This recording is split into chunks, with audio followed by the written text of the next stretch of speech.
അതെ, ഇന്നത്തെ വീഡിയോ എന്താണെന്നല്ലേ നിങ്ങൾ നോക്കുന്നത്. ഇത് സൺഡേയിലെ നമ്മുടെ പള്ളിയിലെ സർവീസും കാര്യങ്ങളും ഒന്നും കേട്ടോ.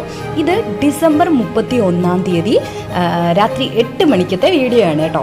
വേറെ ഒന്നുമല്ല, നമ്മൾ നമ്മുടെ ന്യൂ ഇയർ തുടങ്ങിയിരിക്കുന്നത് ഇങ്ങനെയാണ്. പള്ളിയിലെ ധ്യാനവും നമസ്കാരവും കുർബാനയും ഒക്കെ കൊണ്ട് കൂടി സന്തോഷത്തോടെ പുതിയൊരു വർഷത്തെ പ്രാർത്ഥനയോടുകൂടിയാണ് ഞങ്ങൾ ആരംഭിച്ചത് കേട്ടോ. നമ്മുടെ പള്ളിയിൽ നമ്മുടെ ഒരു രീതി അനുസരിച്ച് എല്ലാ വർഷവും ഇങ്ങനെയാണ്. നമ്മുടെ പള്ളിയിൽ നിന്നല്ല, ഓർത്തഡോക്സ് പള്ളിയിലും ഒട്ടുമിക്ക എല്ലാ പള്ളികളിലും ഇങ്ങനെ തന്നെയാണ്. അതിൽ പങ്കെടുക്കാൻ ആഗ്രഹമുള്ളവരും പ്രാർത്ഥനയോടുകൂടി പുതിയൊരു വർഷത്തെ സ്വീകരിക്കണമെന്നുള്ളവരും കഴിഞ്ഞ വർഷങ്ങൾ നല്ലതായി കാത്തതിന് നന്ദി പറയണമെന്നുള്ളവരൊക്കെ ഇതിൽ വന്ന് പങ്കെടുക്കും കേട്ടോ. നമ്മുടെ ആഘോഷം ഇതൊക്കെ തന്നെയായിരുന്നു കണ്ടോ. 12 മണിയായപ്പോഴേക്കും എല്ലാവരും മെഴുകുതിരി കത്തിച്ച് പ്രാർത്ഥിച്ച് പോയ വർഷത്തെ നന്ദി പറഞ്ഞു പുതിയ വർഷത്തെ നല്ലതായിട്ട് തീർക്കണമെന്ന് പ്രാർത്ഥിച്ചുമാണ് ഞങ്ങൾ തുടങ്ങിയിരിക്കുന്നത്. അപ്പം നിങ്ങളൊക്കെ എങ്ങനെയാണ് ന്യൂ ഇയർ ആഘോഷിച്ചതെന്ന് പറയണം കേട്ടോ.